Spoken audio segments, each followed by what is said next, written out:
What is up, guys? Andrew here from Cinema, bringing you brand new information directly released from Apple regarding the iPhone 5, the new iPod Nano, and the new iPod Touch, along with iTunes and some other things.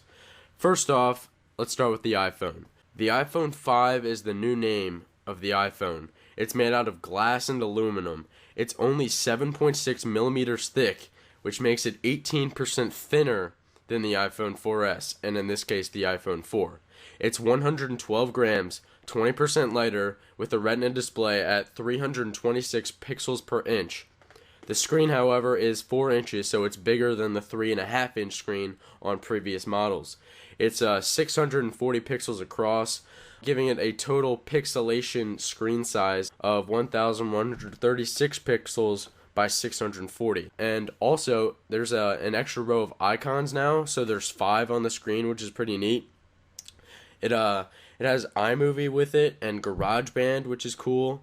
There is a 44% more color saturation, and there's sRGB rendering. There is less glare and sunlight, which is really cool. There's ultra-fast wireless LTE along board now, which could give it up to 100 megabits per second. The iPhone 5 has a single chip, single radio, and a dynamic antenna built in. Also, the iPhone 5 has the A6 chip, which is 2 times faster than the previous CPU and 2 times better graphics. The chip is 22% smaller, which makes it more energy efficient. For the battery life, we're looking at 8 hours to 10 hours based on how much you use it, and standby time is 225 hours. The camera is an iSight camera similar to what we had on the iPhone 4S, 8 megapixels. The frame rate is 3,264 pixels by 2,448. There is backside illumination. There is a hybrid IR filter, 5-element lens, and an aperture of 2.4. This is all similar to what it was on the iPhone 4S. It has a dynamic low light mode. The lens is sapphire crystal, and it has a precision lens alignment. It has spatial noise reduction, a smart filter. It has better low light performance and faster photo capture, which is really cool. It also shoots panorama, which will be really interesting because personally I think taking panorama photos is just really cool. Plus, if you take a panorama, it adds up to a total of 28 megapixels, resulting in an image that looks awesome. It shoots 1080p HD video, it has improved video stabilization, it has face detection, it takes photos while recording, which could actually be pretty useful. The FaceTime camera on the front is HD, 720p. It has backside illumination, face detection, and there's now FaceTime over cellular with iOS 6. There are 3 microphones on the iPhone 5, which gives it the ability to have voice recognition and cancellation. There's enhanced audio, a lightning cable, which is now the new cable for charging your iOS devices. It's reversible, 80% smaller, has improved durability, and has an 8-signal design.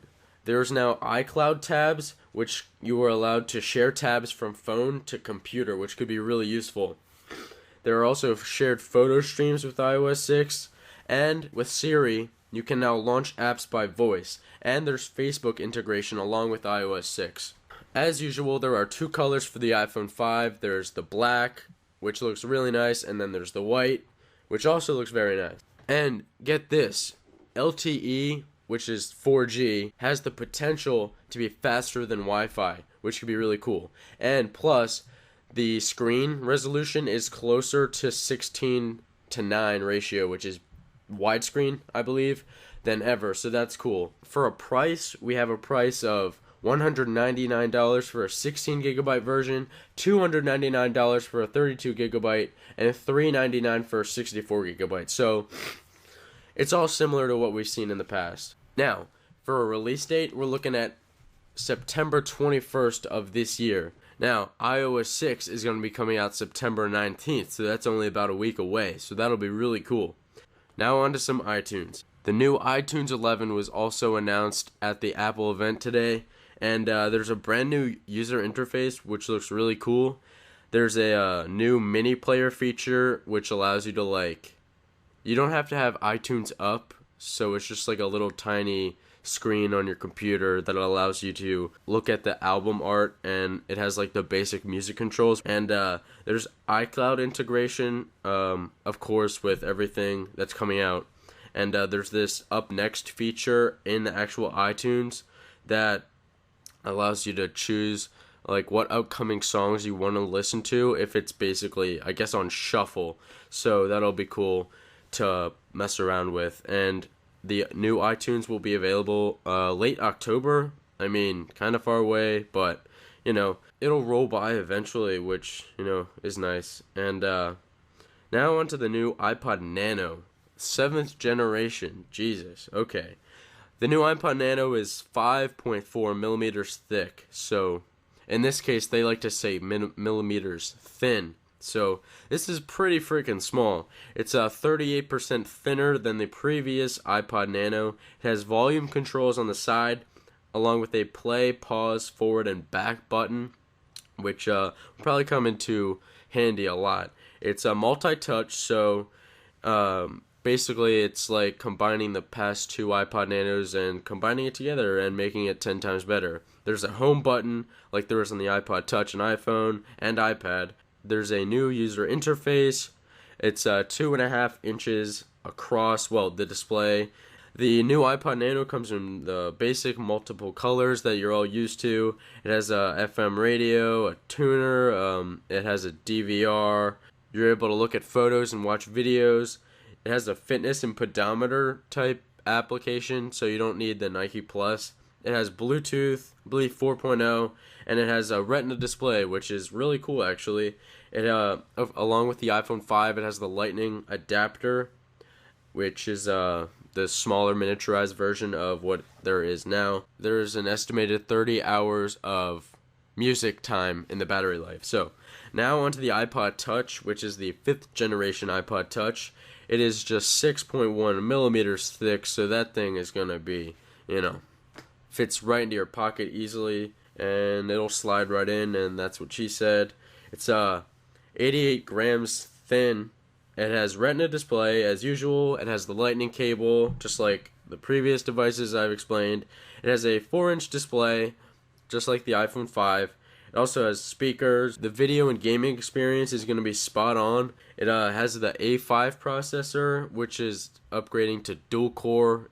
Previously, it was single core in the iPod Touch. Now it's dual core, which allows it to have a 7 times faster graphics on the Touch. So that'll be really interesting.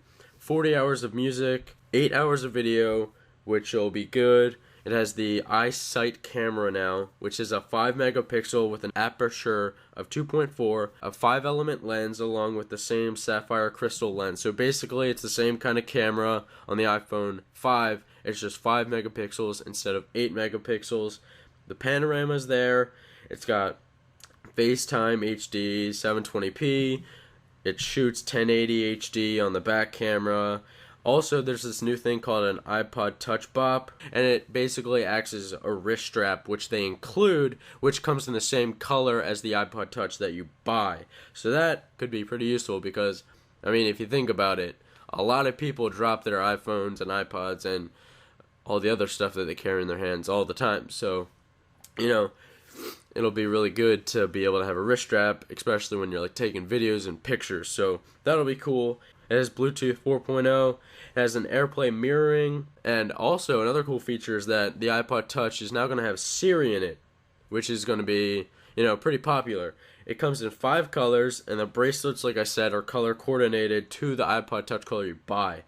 And the colors on the iPod Shuffle have changed a bit. They didn't do anything new to the iPod Shuffle, which kind of makes sense because I don't know anybody that has the iPod Shuffle. So, anyway, now onto the new earphones that they invented, I guess you want to call that. They're called Earpods, almost like iPod, but it's Earpod, which, it's kind of cool. It has 3 ports for maximum sound, so I'll have a picture on it. Glad to see that they've changed their headphones because I'm tired of the same old boring ones that we've seen for years. So, to wrap things up a bit, the Earpods, they ship today, the 12th. The Shuffle remains at a price of $49 for the 2 gigabyte. The iPod Nano is $149. I believe 16 gigabytes for that. The iPod Touch 32 gigabyte $299, and the iPod Touch 64 gigabyte is $399. So the prices on that are good. I'm glad to see that they have the Touch starting out at 32 gigabytes instead of 16. And the iPod Touch and the Nano will be available in October. So hopefully those dates will come quick. I'm just glad to see that the iPhone 5 is coming out the 21st of this month. So that's only like a little bit over a week away. So that'll definitely be cool. Pre-orders, I believe, start now. And yeah, so I'm really looking forward to this stuff. I always get, excited about new Apple products just because it's Apple. It's awesome. So anyway, thank you guys for watching this video. I hope you enjoyed and learned a lot. I do recommend going to apple.com just to check it out for yourself. So yeah, anyway, I hope you liked the video. If you want, go ahead and put a comment down below explaining what you want the next big Apple product to be. So if I could say what I want, I think it'd be cool if they made an Apple television, which I think they might be making. Imagine how cool that would be. So anyway, thanks for watching, guys, and I'll see you in the next video.